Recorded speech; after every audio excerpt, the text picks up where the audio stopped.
فقلت وعليك السلام يا ولدي ويا قرة عيني وثمرة فؤادي. فقال لي يا أماه إني أشم عندك رائحة طيبة كأنها رائحة جدي رسول الله.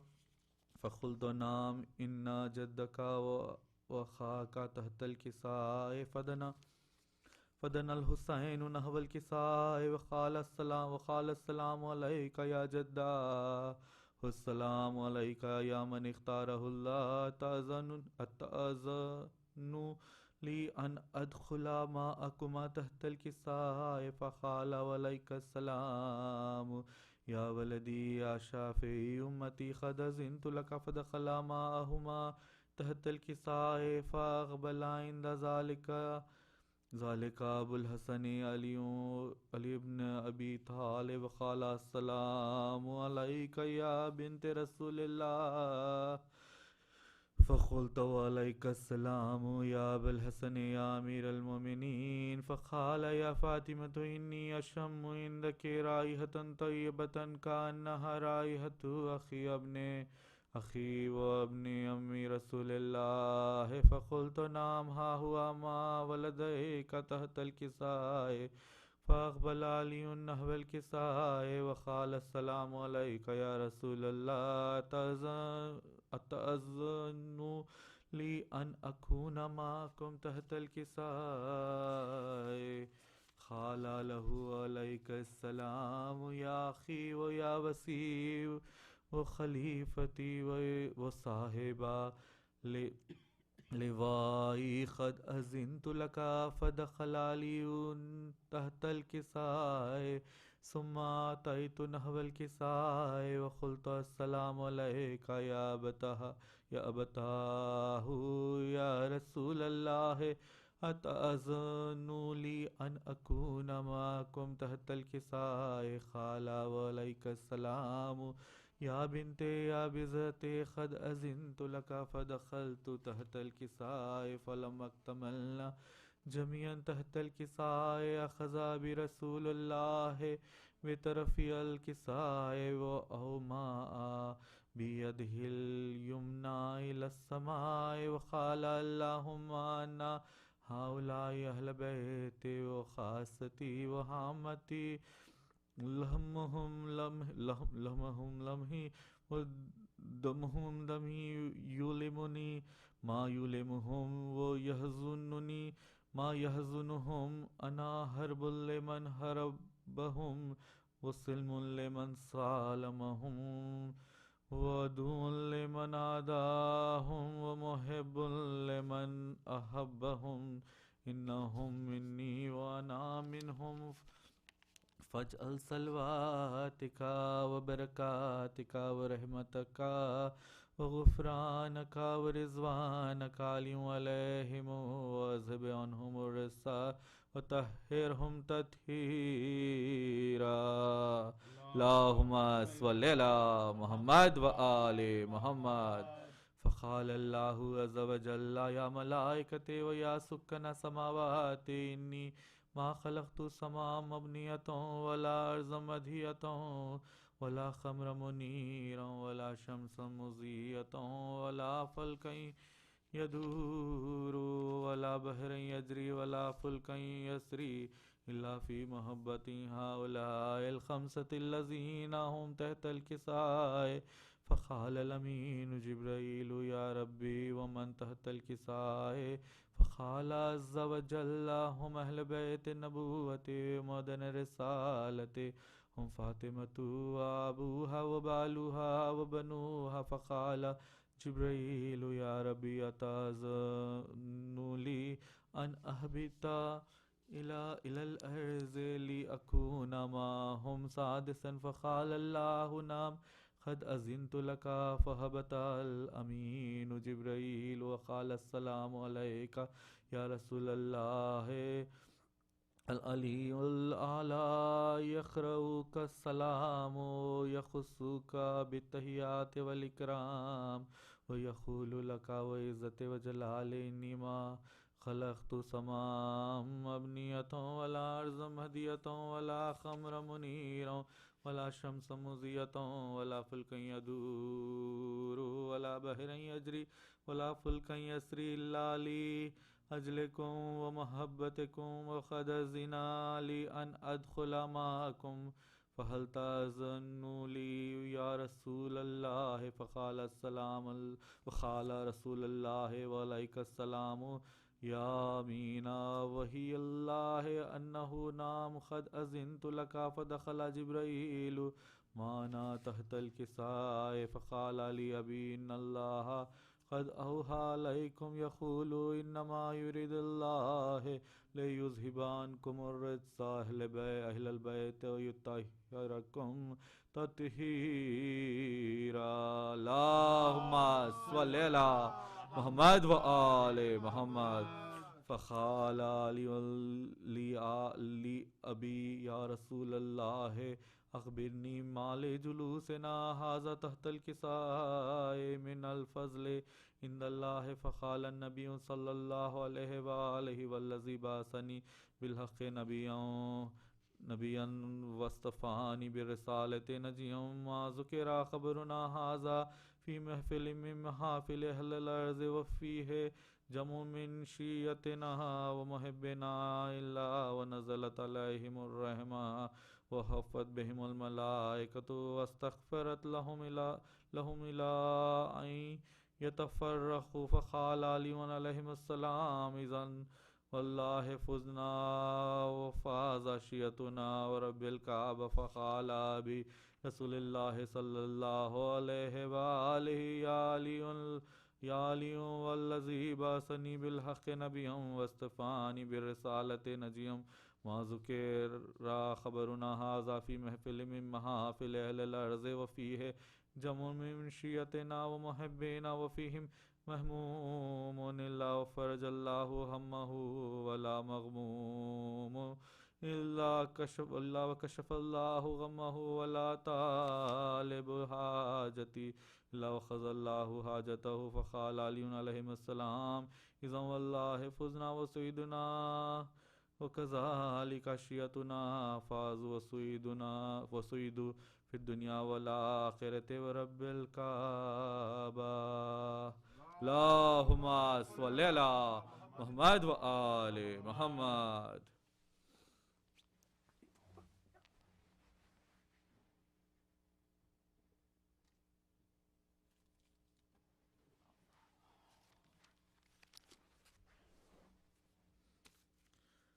صلوات اللهم صل على محمد وآل محمد. یوں سکینہ نے پکارا اے میرے بابا حسین، یوں سکینہ نے پکارا اے میرے بابا حسین، اب نہیں کوئی ہمارا اے میرے بابا حسین، شمر بالی کھینچتا ہے کان سے اب آئیے، شمر بالی کھینچتا ہے کان سے اب آئیے اب تو خدا را اے میرے بابا حسین، جل گئے خیمے لٹے ہیں چادر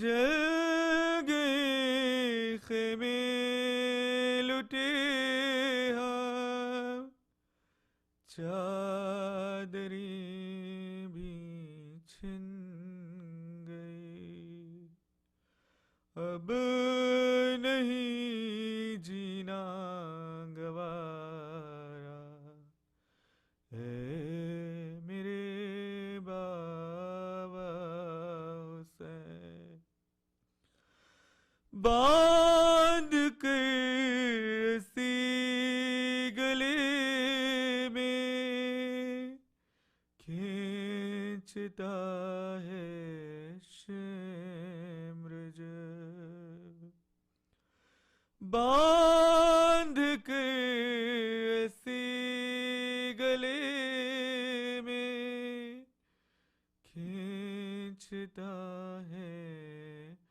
شمر جب، میں نے امّوں کو پکارا، اے میرے بابا حسین، ناتواں ہیں بیڑیوں میں، دیجیے آ کر ذرا، ناتواں ہیں بیڑیوں میں، دیجیے آ کر ذرا، بھائی عابد کو سہارا، اے میرے بابا حسین، رات ہوتی ہے برستی، اس سر پہ دیکھیے، رات ہوتی ہے برستی، اس سر پہ دیکھیے، ہے پھٹا کرتا ہمارا، ہے میرے بابا حسین، ہل گیا عرش مولا، لاش تھرانے لگی، ہل گیا عرش مولا، لاش تھرانے لگی، جب سکینہ نے پکارا، اے میرے بابا حسین، یوں سکینہ نے پکارا، اے میرے بابا حسین، اب نہیں کوئی ہمارا، اے میرے بابا حسین، یوں سکینہ نے پکارا، اے میرے بابا حسین، صلوات اللہم صلی علی محمد و آل محمد۔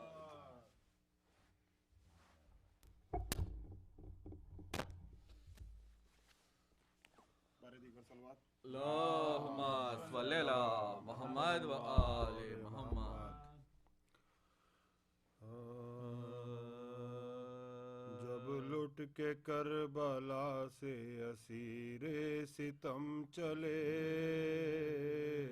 سجاد سر برہنہ بدر و علم چلے، روتے سروں کو پیٹتے پابند غم چلے، زینب نے لاش شہ سے کہا بھائی ہم چلے، مرنے سے آپ کے میں یہ ایذا اٹھاتی ہوں، دربار میں یزید کے سر ننگے جاتی ہوں، دربار میں یزید کے سر ننگے جاتی ہوں، ہے میرے مسافر کرب و بلا حسین، ہے میرے غریب میرے مالقا حسین، ہے تجھے نہ پانی کا قطرہ ملا حسین،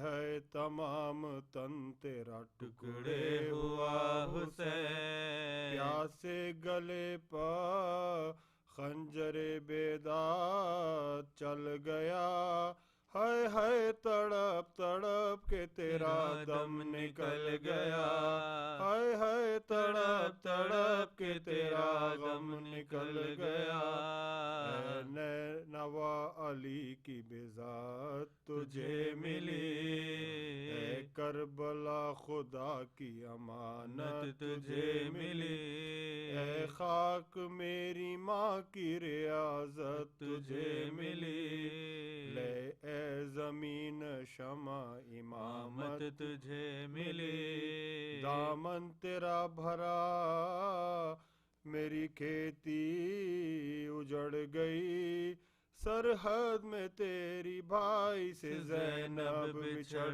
گئی، سرحد میں تیرے بھائی سے زینب بچھڑ گئی، یہ کہہ کے سر کو پیٹ کے روئی وہ دل جلی، آ کر نجف سے حال میرے دیکھو یا علی، گردن رسن میں آپ کی بیٹی کی ہے بندھی، کہتی ہے ماریا سے وہ چشم تر چلی، ہے میں کربلائے معلی میں لٹ گئی، پردیس میں آ کے برادر سے چھٹ گئی، پردیس میں آ کے برادر سے چھٹ گئی، کیا لطف زندگی کا جو نقشہ بگڑ گیا، کیوں کر نہ تڑپوں آہ بڑا پیچ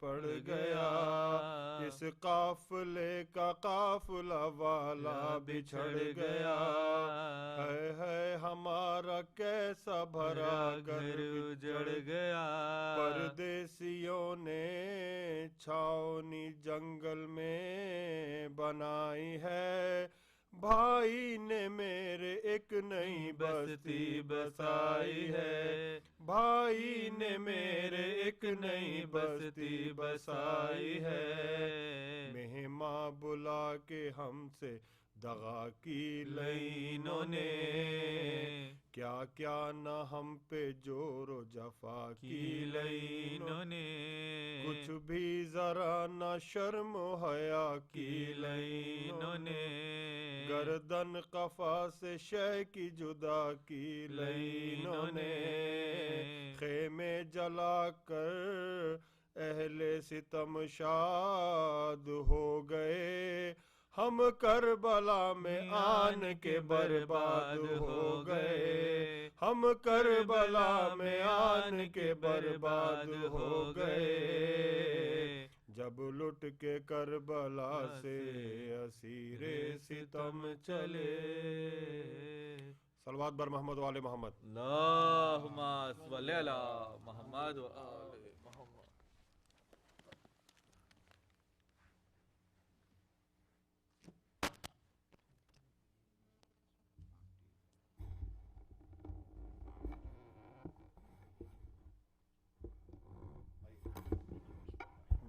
مولانا سے درخواست کروں گا کہ زبی میں مروں، صلوات بر محمد و آل محمد، اللہم صلی علی محمد و آل محمد۔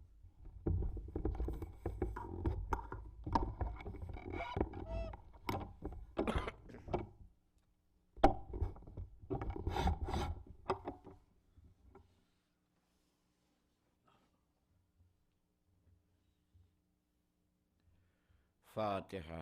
بسم اللہ الرحمن الرحیم. الحمد للہ رب العالمین الرحمن الرحیم مالک یوم الدین. ایاک نعبد و ایاک نستعین اہدنا الصراط المستقیم صراط الذین انعمت علیہم غیر المغضوب علیہم ولا الضالین. اعوذ باللہ السمیع العلیم من الشیطان اللعین الرجیم. بسم اللہ الرحمن الرحیم. الحمد للہ الذی خلق الموت والحیاة لیبلوکم ایکم احسن عملا. ثم الصلاة والسلام والتحیة والإکرام علی البشیر النذیر والسراج المنیر سیدنا و مولانا و مقتدانا و ہادینا و قائدنا و امامنا و شفیعنا و حبیبنا و حبیب الہ العالمین ابی القاسم محمد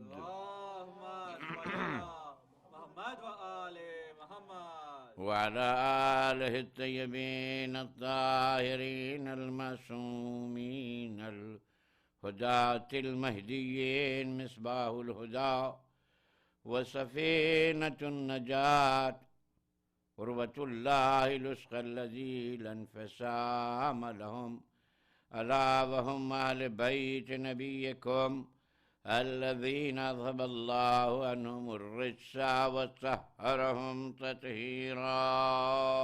اللهم صل على محمد و آل محمد.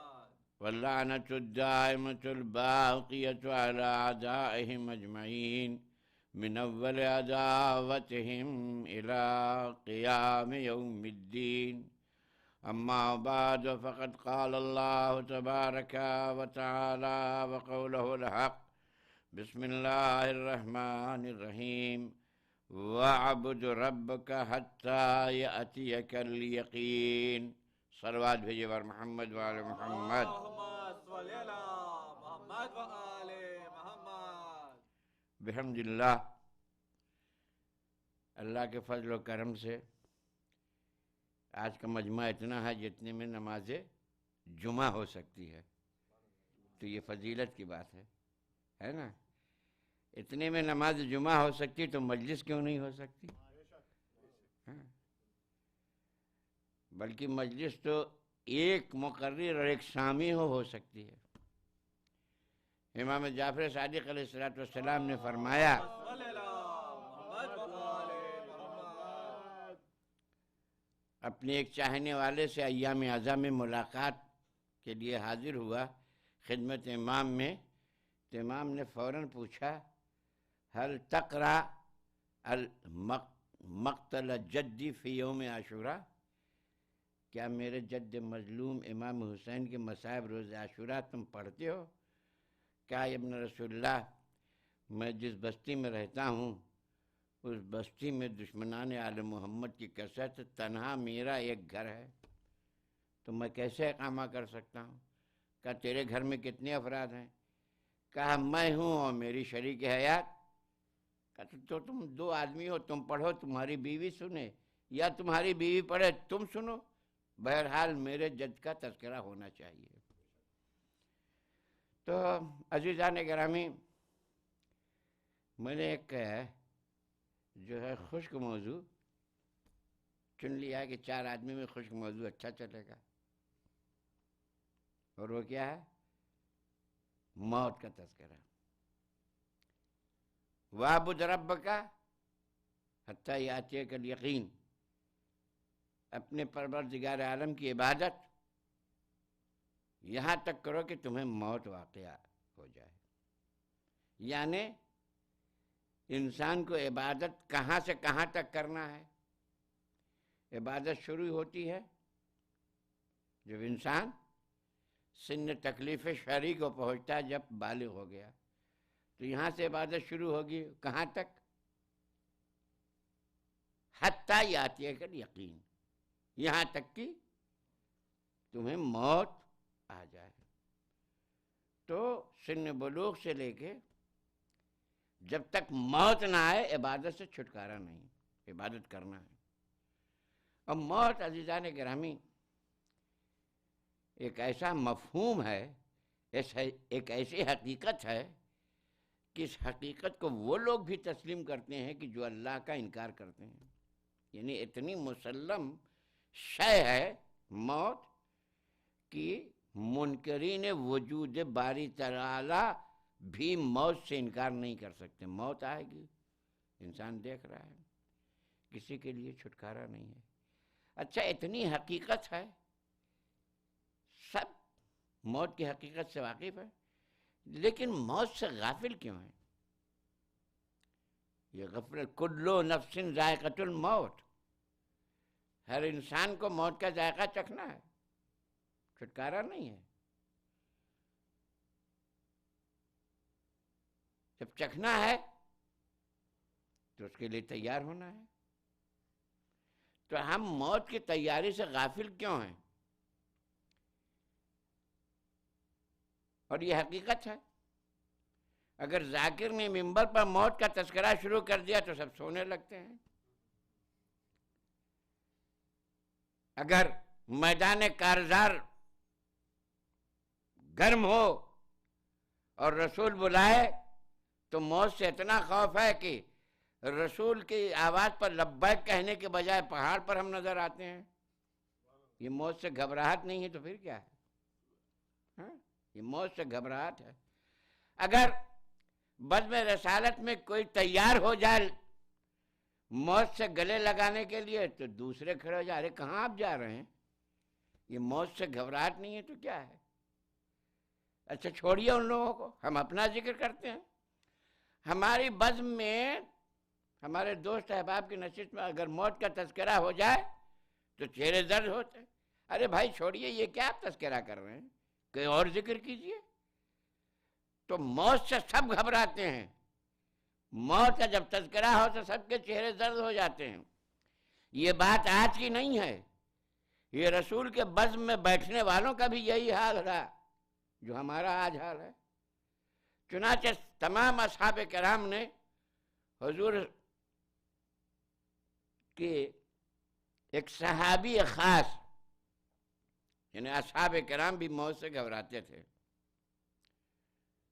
تمام اصحاب میں سے ان لوگوں نے جناب ابو ذر کو منتخب کیا،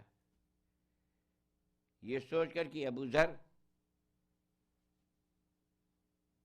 صحیح بات کرتے ہیں، سچی بات کرتے ہیں اور رسول کی خدمت میں ہم سے زیادہ رہتے ہیں۔ تو اصحاب نے پوچھا، ابا ذر غفاری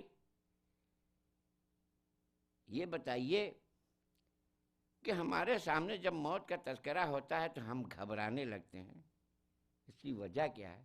درحال ہے کہ ہم رسول بزم میں بیٹھے ہیں، رسول کے پیچھے نماز پڑھتے ہیں، رسول کی خدمت کرتے ہیں، لیکن جب موت کا تذکرہ آتا ہے تو ہم گھبرا جاتے ہیں۔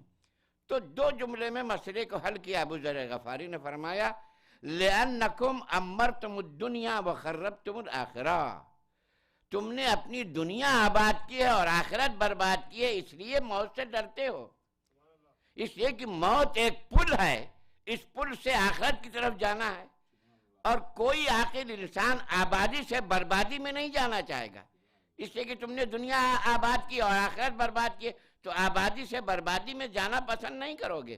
لیکن جن لوگوں نے آخرت آباد کی ہے وہ کبھی موت سے ڈرتے نہیں۔ صلوات بھیجے اور محمد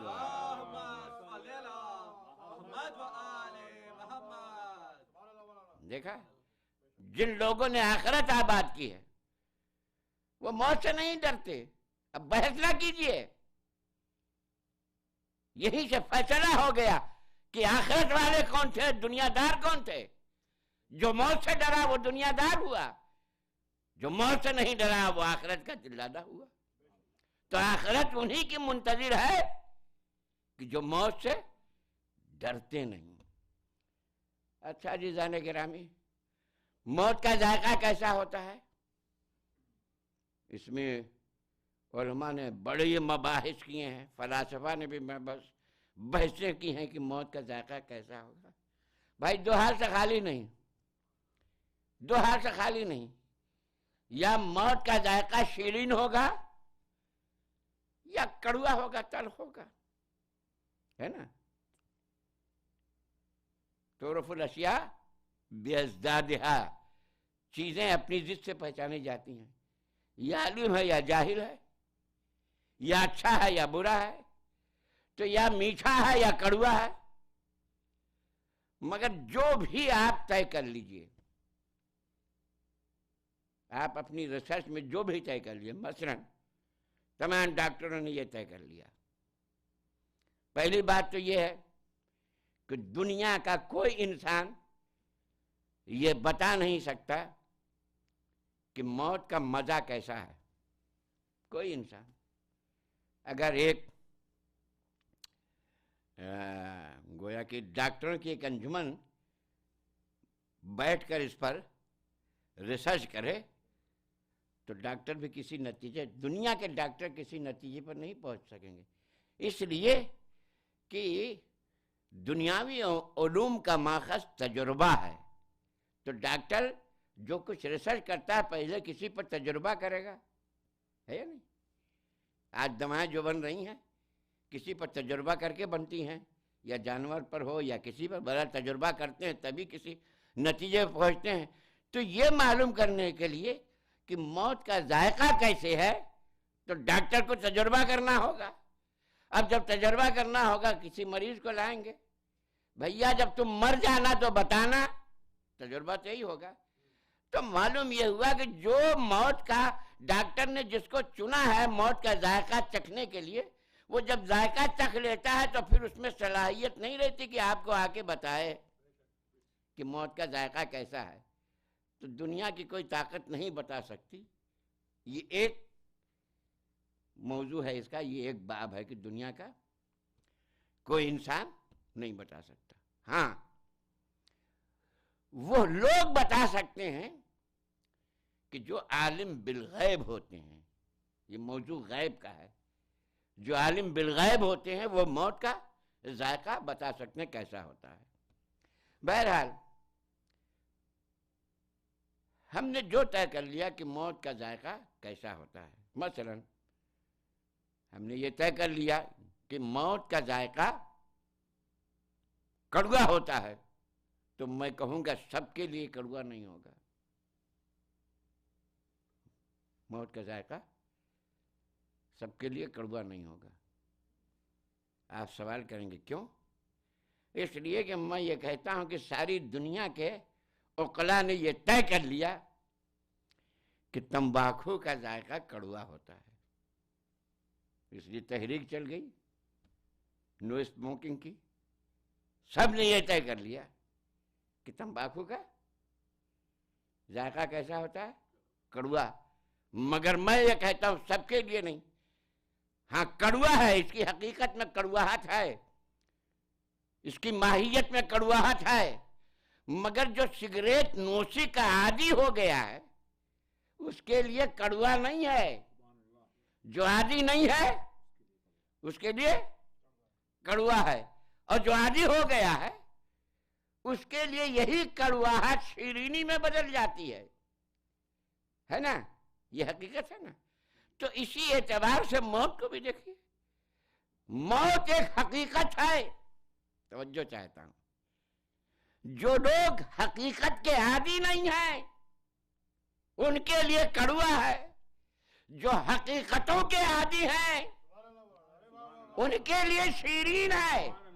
اور ہم کتنی حقیقتوں کے عادی ہیں یہ آپ کے سامنے عرض کر رہا ہوں. تلقین ہم پڑھتے ہیں، تلقین میں کیا پڑھتے ہیں؟ یہ سب ہر انسان کو یاد کرنا چاہیے، کسی کا محتاج نہیں ہونا چاہیے. الصلاۃ حق، الصلاۃ حق، الزکاۃ حق، الصوم حق. روزہ حق ہے، روزہ حق ہے. نماز حق ہے، زکوٰۃ حق ہے، حج حق ہے، صراط حق ہے، میزان حق ہے. ہم زندگی بھر نماز پڑھتے آئے تو حق کے عادی ہو گئے. تو جو لوگ حق کے عادی ہو گئے اس پر موت بھی آ جائے تو کوئی فرق نہیں پڑتا اس سے کہ حق کے عادی ہے. صلوات بھیجے اور محمد والے.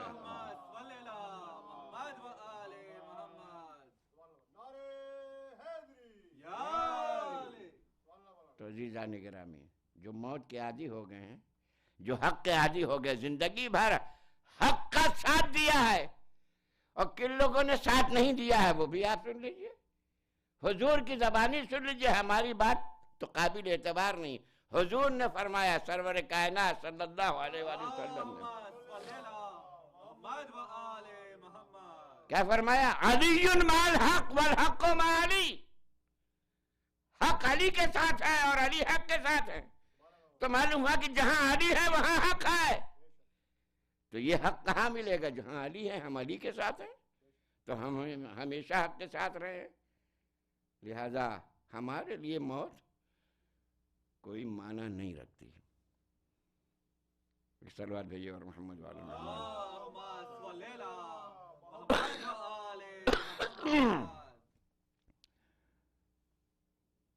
آپ لوگ ہمت افزائی کر رہے ہیں، اس لیے دل چاہتا میں پڑھتا جاؤں. صلوات بھیجیے اور محمد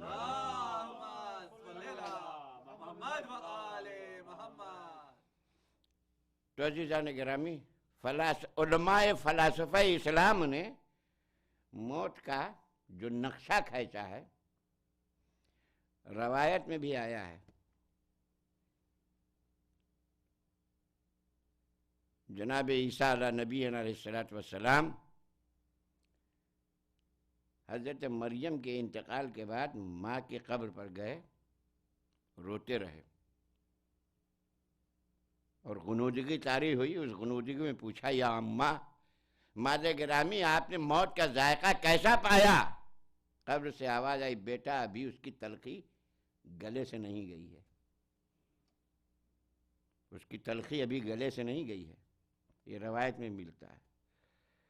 علماء فلاسفہ اسلام نے کہا کہ موت جب انسان کے جسم سے روح نکلتی ہے تو اس جسم میں مادی کو کتنی تکلیف ہوتی ہے. بتایا ہے کہ خاردار درخت ہو، ہمارے یہاں ہوتا ہے ببول کے درخت، اس میں کانٹے اور خار بہت ہوتے ہیں.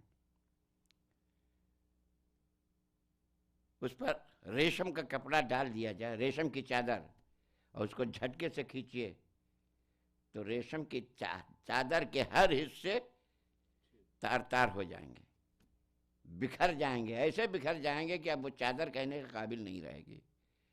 تو فرماتے ہیں کہ ایسے ہی ہوتا ہے جب انسان کے جسم سے روح نکلتی ہے. اتنی تکلیف ہوتی ہے، اتنی تکلیف ہوتی ہے. امام جعفر صادق علیہ السلام کا قول یاد آ گیا. اسی طرح سے معصوم امام نے فرمایا ہے کہ جب انسان کے جسم سے روح نکلتی ہے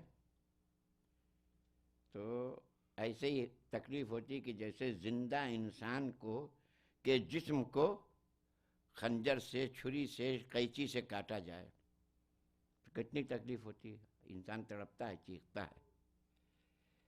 اس کے بعد پھر حضرت فرماتے ہیں کہ یہ کیفیت ان لوگوں کی ہے کہ جو ہمارے دشمن ہیں. ہمارے شیعوں کو عالم نظام میں جب ان کے جسم سے روح نکلتی ہے تو اس طریقے سے نکلتی ہے جیسے گلاب کے پھول سے خوشبو نکل رہی ہو. اس طریقے سے نکلتی ہے. اور اس کا گواہ قرآن کریم میں بھی ہے. صلوات بھیجیے اور محمد.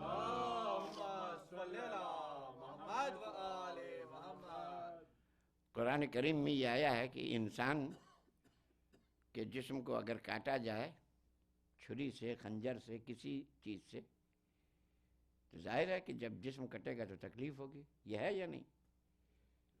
مگر قرآن کریم میں سورہ یوسف میں اس کا تذکرہ ہے کہ جب زلیخا کی سہیلیوں کو زلیخا نے ایک ایک چاقو دیا اور ایک ایک لیمو اور شاہی فرمان کہ جب یوسف تمہارے درمیان سے گزریں تو اس لیمو کے 2 ٹکڑے کر دینا. پوری تفسیر ہے قرآن کریم میں، پورا واقعہ ہے.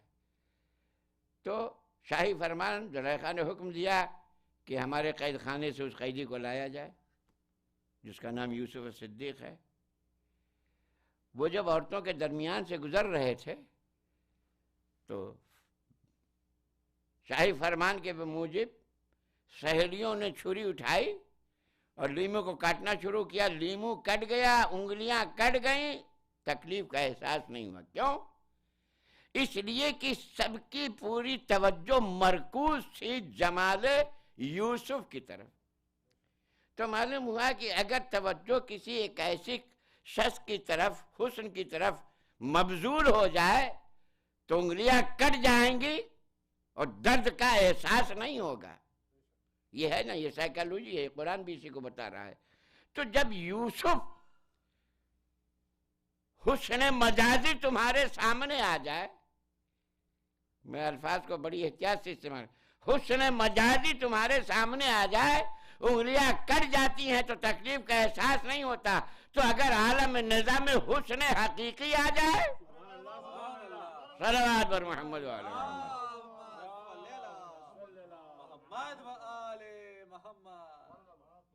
اس میں بہت سی روایتیں ہیں۔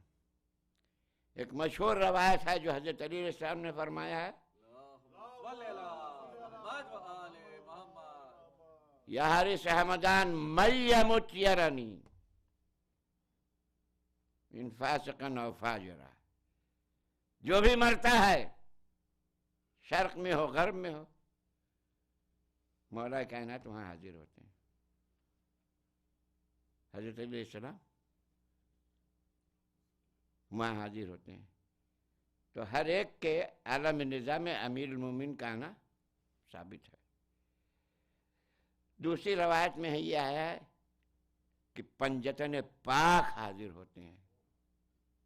پنجتن پاک جناب سیدہ امام حسن، امام حسین پیغمبر اسلام۔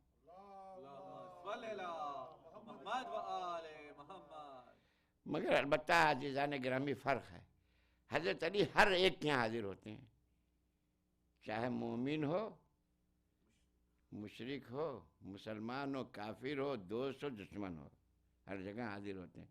مگر پنجتن پاک صرف اپنے چاہنے والوں کے سرانے حاضر ہوتے ہیں۔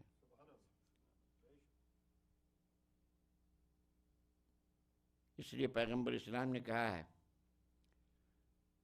حضرت علی کو خطاب کر کے کہا ہے، طوبیٰ لمحبی کا فی ثلاثۃ مواطن، اے علی میں تمہارے چاہنے والوں کو 3 وقت کی بشارت دے رہا ہوں۔ عند الاحتضار، جب تمہارا چاہنے والا جان کنی کے عالم میں ہوتا ہے اور تم وہاں حاضر ہو گئے، اور جب تم حاضر ہو جاؤ گے تو اسے جان کنی کی تکلیف کا احساس نہیں ہوگا، اس لیے میں مبارکبادی دے رہا ہوں۔ حضور نے مبارک دی۔ وفی القبر، اور قبر میں مولا آتے ہیں۔ وفی الحشر، حشر میں مولا آئیں گے۔ تو عزیزان گرامی حضرت آتے ہیں۔ اچھا، یہاں تک بات پہنچ گئی، میں ایک بات اور یہاں پر ملانا چاہتا ہوں، اسی آئے کے ذہن میں جو میں نے عنوان کلام قرار دیا ہے، وَاعْبُدْ رَبَّكَ حَتَّىٰ يَأْتِيَكَ الْيَقِينُ۔ اتنی عبادت کرو، اتنی عبادت کرو کہ موت واقع ہو تو عالم عبادت میں واقع ہو۔ یقیناً وہ خوش نصیب ہے۔ کہتے ہیں مولانا صاحب یہ تو مومن بڑا خوش نصیب ہے، اس کی موت مجلس سنتے سنتے واقع ہو گئی۔ کہتے ہیں نا یہ بڑا خوش نصیب ہے، یہ نماز پڑھ رہا تھا، اس نے موت کو گلے لگایا حالت نماز میں، تو معلوم ہوا کہ اس کی موت حالت عبادت میں واقع ہوئی، اس کی موت حالت عبادت میں۔ تو لاکھوں لوگ نماز پڑھتے ہیں دنیا میں، کروڑوں لوگ، مگر کروڑوں میں ایک آدھ ایسا ملتا ہے کہ جس کی موت حالت نماز میں واقع ہو، یعنی حالت عبادت میں۔ مگر میں عرض کروں گا، یہ مسلمانوں کے جتنے مکتب فکر ہیں، ان کے ہاں کبھی کبھی لاکھوں میں ایک آدھ ملتے ہوں گے کہ جن کی موت حالت عبادت میں واقع ہو، مگر ایک مکتب فکر ایسا ہے جن میں تمام افراد کی موت حالت عبادت میں واقع ہوتی ہے، وہ اہل بیت کا چاہنے والا ہے، وہ اہل بیت کا چاہنے والا ہے۔ ہر فرد کی موت حالت عبادت میں واقع ہوتی ہے۔ وہ کیسے؟ اس لیے کہ امیر المومنین نے فرمایا، توجہ چاہتا ہوں، یا ہر رمضان، جو بھی مرتا ہے میں آتا ہوں وہاں، مگر مرنے والا دو ہی قسم کا ہوتا ہے، یا علی کا چاہنے والا ہوگا یا علی کا دشمن ہوگا، یا علی سے محبت کرنے والا ہوگا یا علی سے بغض رکھنے والا ہوگا۔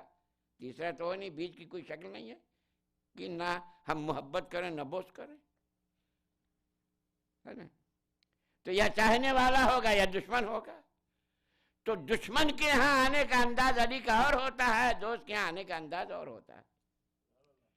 دشمن کے ہاں جب مولا آتے ہیں تو مرنے والے کے سر کے پاس کھڑے ہو جاتے ہیں، اور دوست کے ہاں جب مولا آتے ہیں تو مرنے والے کے پیر کے پاس کھڑے ہو جاتے ہیں۔ اس لیے کہ آپ جانتے ہیں آپ کے سر کے پیچھے کوئی کھڑا ہو تو آپ اسے دیکھ نہیں سکتے، توجہ چاہتا ہوں، لیکن آپ کے پیر کے پاس کھڑا ہو تو آپ اس کو دیکھ سکتے ہیں۔ اس لیے حضرت علی نے یہ اعزاز بخشا اپنے چاہنے والوں کو، گھبرانا نہیں، تمہارے پیر کے پاس آ جاؤں گا۔ اس لیے کہ جب پیر کے پاس حضرت آئیں گے اور مرنے والا عالم نظام میں ہوگا تو علی کو دیکھے گا، اور سر کے پاس آئیں گے تو وہ علی کو دیکھے گا نہیں۔ تو جب علی کا یہ کرم ہوگا کہ عالم نظام میں چاہنے والا ہوگا اور پیر کے پاس آئیں گے تو وہ علی کے چہرے کو دیکھے گا۔ اب جب جانے لگے گا اس دنیا کو چھوڑ کے بارگاہ الہی میں تو کہے گا پالنے والے تو نے قرآن میں کہا تھا اتنی عبادت کرنا، اتنی عبادت کرنا کہ حالت عبادت میں موت واقع ہو، تو میں عبادت کرتا ہوا تیری بارگاہ میں آ رہا ہوں، اس لیے کہ تیرے حبیب نے کہا تھا نظر الی وجہ علی عبادہ۔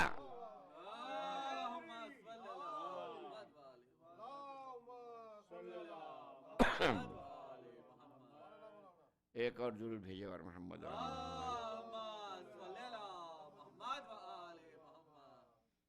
تو عزیزان گرامی، اب موت کا تذکرہ آ گیا تو موت کے مسائل میں فضائل ہو جائیں۔ ایک صلوات بھیجیے اور محمد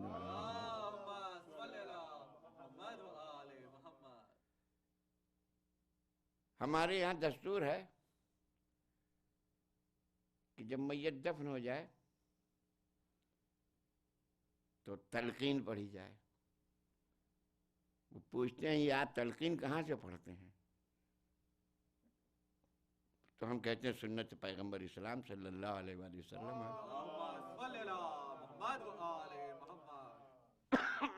سوال جواب قبر میں ہر ایک سے ہوگا، سوال جواب ہر ایک سے ہوگا، کوئی چھٹکارا نہیں ہے۔ انبیاء سے بھی ہوگا، ہاں، اوصیاء سے بھی ہوگا، ہر انسان سے ہوگا سوال جواب۔ جب سب سے ہوگا تو جس وقت حضرت علی کی والدہ گرامی فاطمہ بنت اسد کا انتقال ہوا اور رسول مقبول حضرت علی کی والدہ گرامی کو ماں کہہ کے پکارا کرتے تھے، اتنا احترام کرتے تھے، اور یہ شرف صرف پیغمبر نے فاطمہ بنت اسد کو دیا کہ عذاب الہی سے اتنا ڈرتی تھیں کہ رسول اللہ نے اپنا پیراہن کفن میں دیا اور قبر میں پہلے رسول اللہ خود لیٹ گئے۔ یہ بڑا اعزاز ہے۔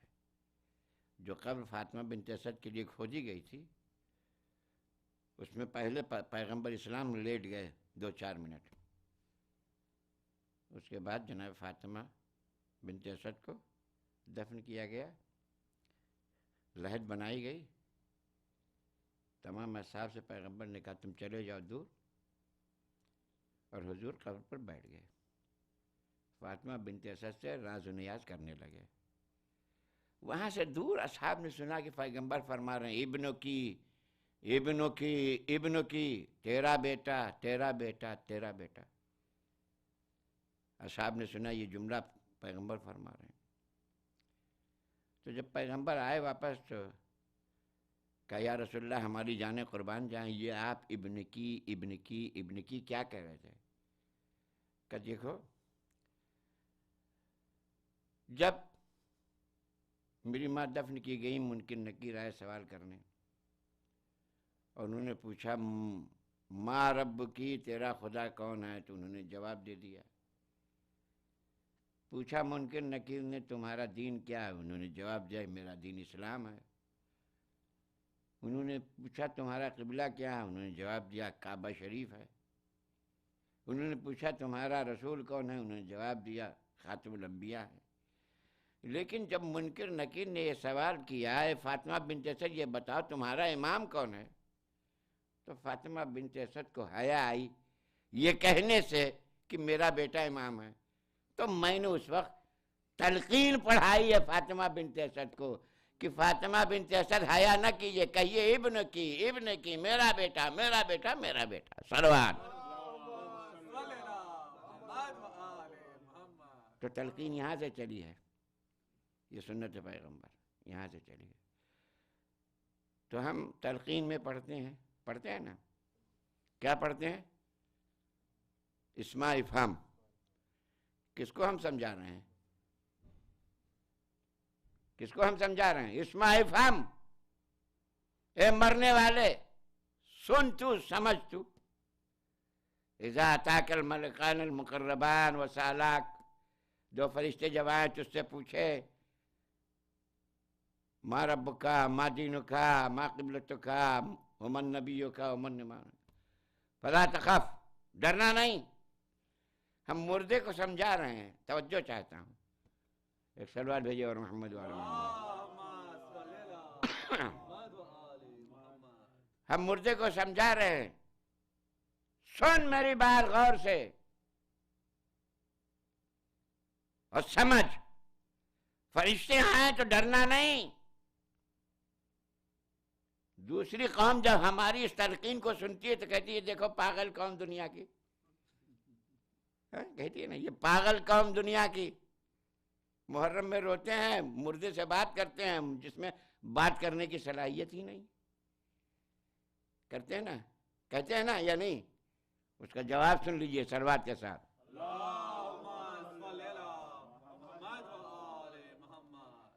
ہم اسے مردہ نہیں سمجھتے،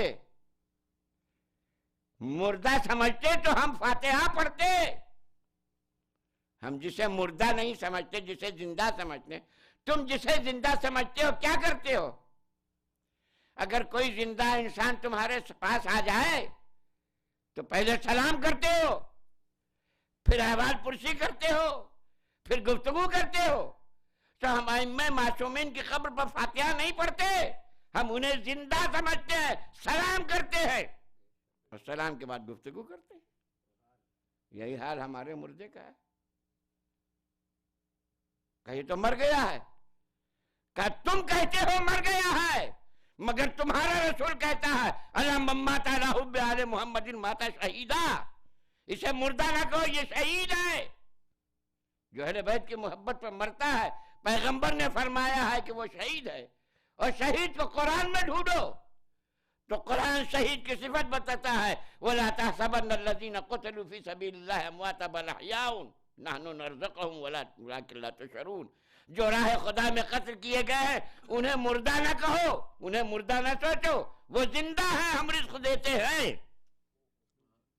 صلوات بھیجیے اور محمد وعلی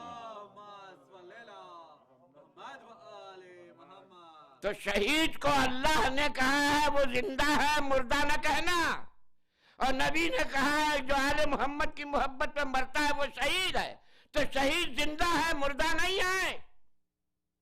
توجہ چاہتا ہوں، شہید زندہ ہے۔ اچھا عزیزان گرامی، ایک چیلنج، قرآن پر ایمان ہے نا، ہے نا؟ اور قرآن کہتا ہے وَلَا تَحْسَبَنَّ الَّذِينَ قُتِلُوا فِي سَبِيلِ اللَّهِ أَمْوَاتًا۔ عملی حیثیت سے تم یہ ثابت کرو کہ قرآن پر عقیدہ ہے تمہارا۔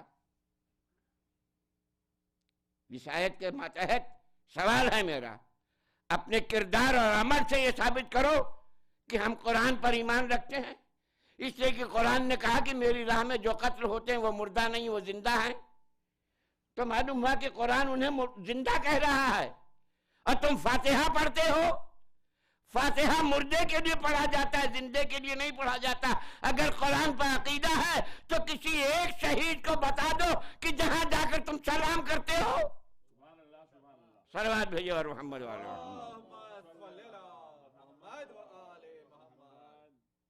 اور عزیزان گرامی، زحمت کو اب ختم کر رہا ہوں۔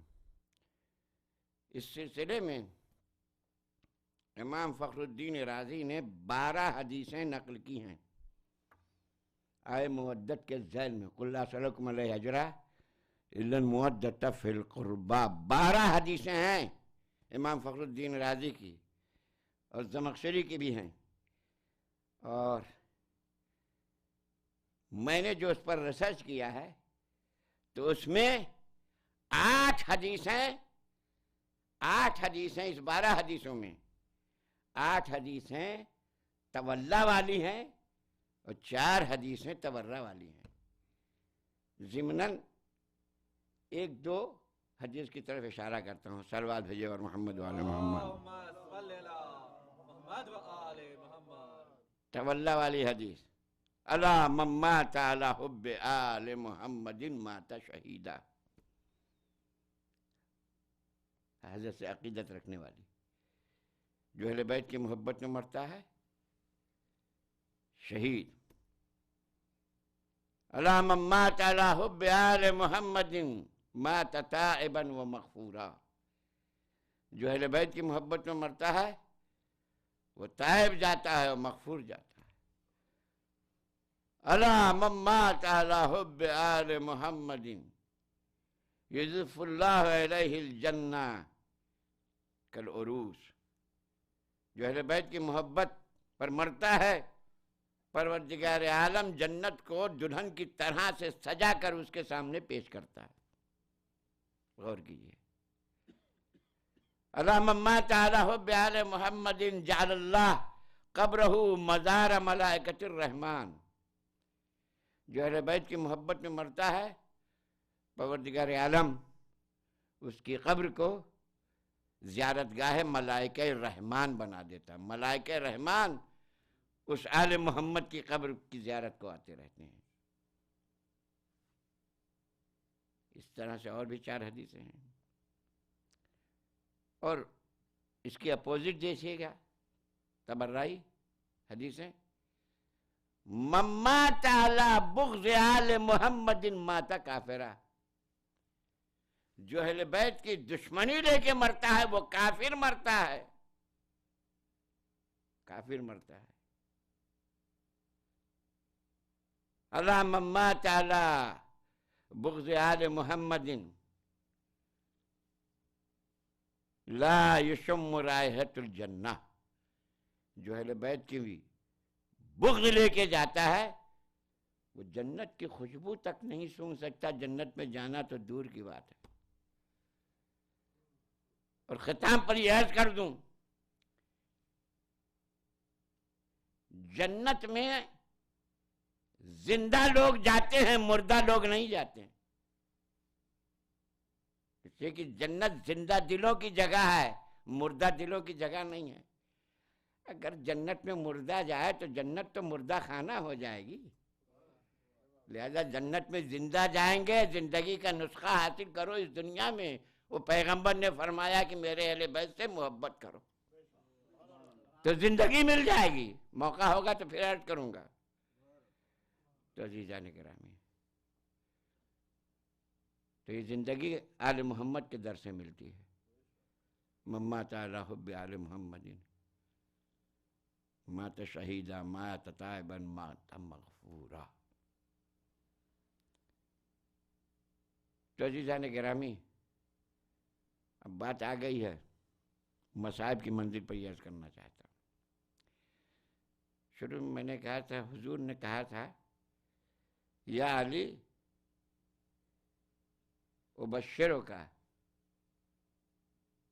لمحبی کا فی ثلاثۃ مواطن، 3 جگہ پر میں آپ کے چاہنے والوں کو بشارت دیتا ہوں.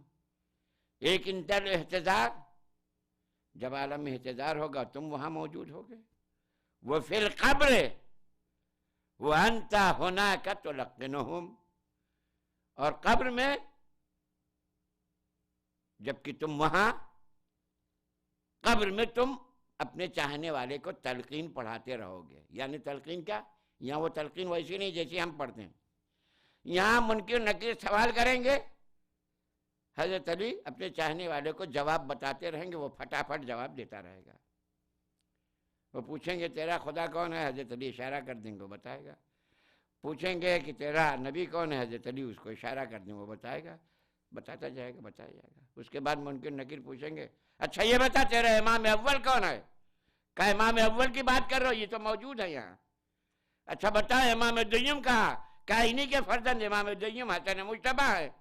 کہا اچھا تیسرے امام کون ہے. روایتیں بتاتی ہے جیسے منکر نکیر سوال کریں گے تیسرا امام کون ہے، چاہنے والا رونے لگے گا. اس کے رونے سے مولا کائنات بھی رونا شروع کر دیں گے اور فرمائیں بس بس منکر نکیر اب کچھ سوال نہ کرنا، یہ میرے حسین کا چاہنے والا ہے، یہ میرے حسین کی صفِ ازا بچھانے والا ہے، یہ میرے حسین کا ماتم کرنے والا ہے. عزیزان گرامی، جب کوئی مرتا ہے دنیا سے جاتا ہے اور اس کو پتہ چل جائے، ڈاکٹروں نے بتا دیا ہے کہ تم 24 گھنٹے سے اب زیادہ زندہ نہیں رہ سکتے، تو اپنے اعزاء اقارب کو سے ملنا چاہتے ہو تو مل لو، بس 24 گھنٹے سے زیادہ ٹائم نہیں ہے. تو اب ظاہر سی بات ہے اگر مرنے والا کا بیٹا بمبئی میں ہو، کراچی میں ہو، تو اس کی خواہش ہوگی کہ کسی صورت سے وہ بیٹا آ جائے، آخری دیدار میں اس کا کر لوں. تو ہر ایک کی خواہش ہوتی ہے مرنے والے کی، وہ جس کو سب سے زیادہ چاہتا ہے اس کو بلانے کی وہ خواہش کرتا ہے. اب بتائیے امام کا آخری وقت ہے، امام کے دل میں کیا خواہش رہی ہوگی. نانا جان کو دیکھ لیں، مادر گرامی سے ملاقات کر لیں، بابا سے ملاقات کر لیں، حسن مجتبی سے ملاقات کر لیں. نہیں، کہیں نہیں ملتا کہ آخر وقت میں امام حسین نے اپنے نانا کو یاد کیا ہو، آخر وقت میں امام حسین نے اپنی ماں مادر گرامی کو یاد کیا ہو، آخر وقت میں اپنی بھائی حسن مجتبی کو یاد کیا. ہاں روایت میں یہ ملتا ہے سید سجاد کے ذریعے سے، کہا بیٹا سید سجاد جب شام کے زندان سے چھوٹ کے جانا تو میرے شیعوں کو میرا سلام کہہ دینا. تو معلوم ہوا کہ آخر وقت میں امام حسین نے آپ کو یاد کیا ہے اور فرمایا شیعتی مہما ان شریف مائن فذکرونی، اے میرے شیعوں جو کبھی ٹھنڈا پانی پینا تو مجھ غریب کی پیاس کو یاد کر لینا. اور سمیتم بشہید و غریب فرجبون، کسی کے مرنے کی خبر آئے، کسی قتل ہونے کی خبر آئے تو اس پر نہ نورا میری شہادت کو یاد کر کے مجھ پر گریا کرنا. یا لیتنی کنتم فی یوم عاشورا، اے کاش کی میرے شیعے ہو اگر تم روز عاشورا ہوتے تو تم دیکھتے فاطمہ کی لال کی مجبوری کیا تھی. اللہ اکبر، ایک ایک سے اپنے لیے اصغر کے لیے پانی مانگ رہا تھا تمہارا امام، مگر کوئی امام پر ترس کھانے والا نہ تھا. اجرکم ربکم، یہاں تک کہ تمہارا امام پیاسا چلا گیا، امام کی اولاد علی اصغر علی اکبر پیاسے چلے گئے. اجرکم ربکم، خدا آپ کو کسی غم میں نہ رہا ہے. بس عزیزان گرامی، امام حسین کی پیاس کا تصور، عباس کی پیاس کا تصور، علی اکبر کی پیاس کا تصور کب تک تھا؟ یقیناً 3 دن کے پیاسے تھے، اس میں دو رائے نہیں، مگر پیاس کا تصور شہادت کے بعد ختم ہو گیا. اب آپ 4 دن نہیں کہہ سکتے، اب آپ 5 دن نہیں کہہ سکتے، اس لیے کہ تصور پیاس شہادت کے بعد ختم ہو گیا. مگر ذرا ارباب ازا سوچیے زینب کی پیاس کب تک تھی، سکینہ کی پیاس کہاں تک تھی؟ کیا آپ کہہ سکتے ہیں؟ کیا آپ بتا سکتے ہیں سکینہ کتنی پیاسی تھی؟ میں نے مقتل میں یہ پڑھا ہے کہ جب یہ لٹا ہوا قافلہ کربلا سے کوفہ، کوفہ سے شام جا رہا تھا تو ایک جگہ قافلہ ٹھہرا اور شمر شقی مشک لے کر اپنے سپاہیوں کو پانی پلا رہا تھا، اپنے سپاہیوں کو پانی پلا رہا تھا. جناب سکینہ نے اپنی پھوپھی اماں کو دیکھا اور کہا پھوپھی اماں پیاس مارے ڈال رہی ہے. اے پھوپھی اماں آپ اجازت دیتی ہیں کہ میں اس سمر سقی سے پانی کا مطالبہ کروں؟ عجب نہیں کہ شہزادی نے کہا بیٹی مجھے معلوم ہے یہ تجھے پانی نہیں دے گا، اس لیے کہ میں نے وہ منظر دیکھا ہے. سکینہ تم نے نہیں دیکھا؟ جب تمہارا بابا رے کے گھر میں کربلا پر ایڑیا لگا رہا تھا اور یہ شقی تمہارے بابا کا سر قلم کرنا چاہ رہا تھا تو میں نے دیکھا تھا. میرا ماجائے بڑی حسرت سے کہہ رہا تھا اے سمر اگر قتل کرنا تو تھوڑا سا پانی پلا دے، مگر اس نے تیرے بابا کو بھی پانی نہ پلایا تھا. اے سکینہ میں جانتی ہوں کہ یہ پانی نہیں دے گا، مگر سکینہ تم پانی کا مطالبہ کر لو تاکہ دنیا والوں کو تو اتنا احساس ہو کہ حسین کی بیٹی سکینہ کتنی پیاسی تھی. اجرکم. اب سکینہ کی بے کسی دیکھیے. ارباب مقاتل لکھتے ہیں جناب سکینہ آئیں، کہا اے شخص میں بھی بہت پیاسی ہوں، خالی کوزہ لے کے آئی، مجھے بھی تھوڑا سا پانی پلا دے. مگر سمر شقی نے کوئی توجہ نہ دی، یزید کے سپاہیوں کو پانی پلاتا رہا. سکینہ کی بے کسی دیکھی، سمر کے پیچھے پیچھے وہ آگے آگے اپنے سپاہیوں کو پانی پلا رہا، سکینہ پیچھے پیچھے. اے شخص میں بھی بہت پیاسی ہوں، مگر سمر کوئی توجہ نہیں دے رہا.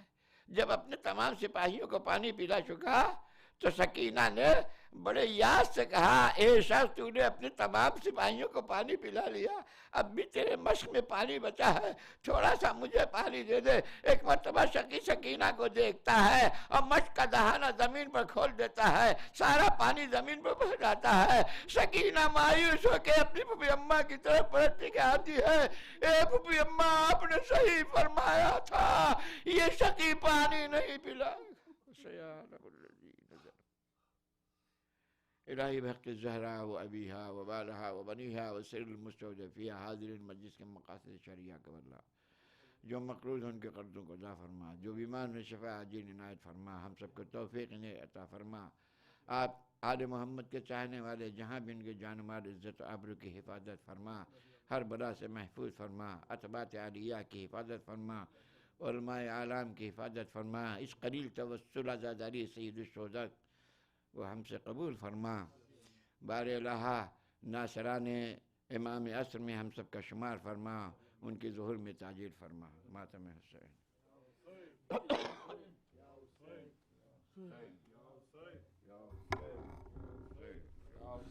جب کبھی غیرت انسان کا سوال آتا ہے، بنت زہرا تیرے پردے کا خیال آتا ہے، بنت زہرا تیرے پردے کا خیال آتا ہے، بنت زہرا تیرے پردے کا خیال ہے. درمیان لاشوں کے تنہا نظر آتے ہیں حسین، درمیان لاشوں کے تنہا نظر آتے ہیں حسین.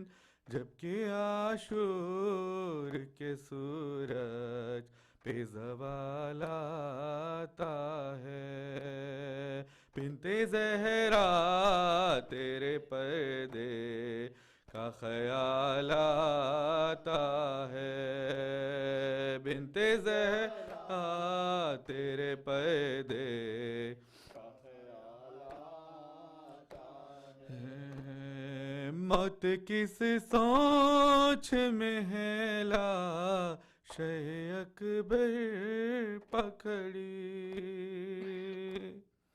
موت کس سوچ میں ہے لاش اکبر پکڑی. کیا پیغمبر کی جوانی کا خیال آتا ہے، بنت زہرا تیرے پردے کا خیال آتا ہے، بنت زہرا تیرے پردے کا خیال آتا ہے، مٹھیاں بھیج کے پھیری ہے زباں ہونٹوں پر، مٹھیاں بھیج کے پھیری ہے زباں ہونٹوں پر، جبکہ 6 ماہ پہ حیدر کا جلال آتا ہے، بنت زہرا تیرے پردے کا خیال آتا ہے، بنت زہرا تیرے پردے کا خیال آتا ہے، بڑھ کے عباس کلیجے سے لگا لیتے ہیں، بڑھ کے عباس کلیجے سے لگا لیتے ہیں، جب سکینہ کی یتیمی کا خیال آتا ہے، بنت زہرا تیرے پردے کا خیال آتا ہے، بنت زہرا تیرے پردے کا خیال آتا ہے، کیا ہٹائے گا کوئی نہر سے خیمے شہ کے، کیا ہٹائے گا کوئی نہر سے خیمے شہ کے، بازوئے سے پیمبر کو جلال آتا ہے، بنت زہرا تیرے پردے کا خیال آتا ہے،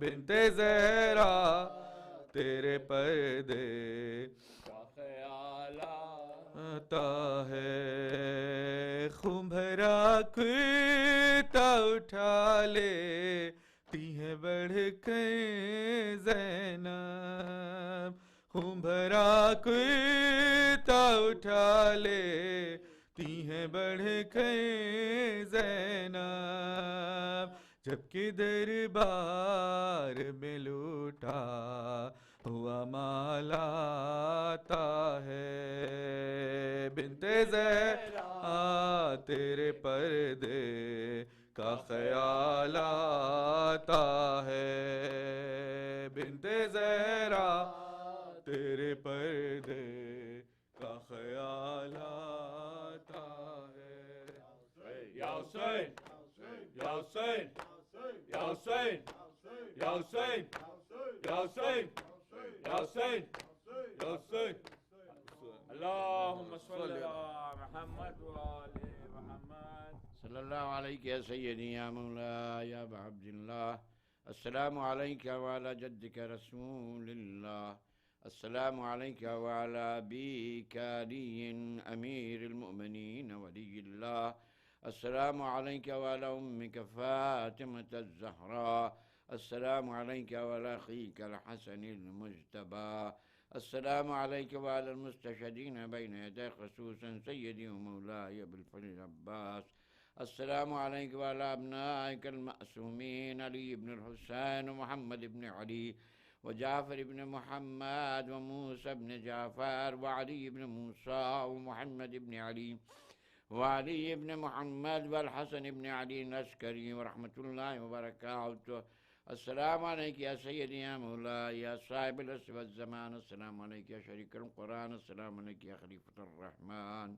السلام علیک یا امام الانس والجان، عجل اللہ تعالی فرجک وسهل اللہ مخرجک وظہورک ورحمۃ اللہ وبرکاتہ، اللہم صلی علی محمد وآل محمد، نعرہ حیدری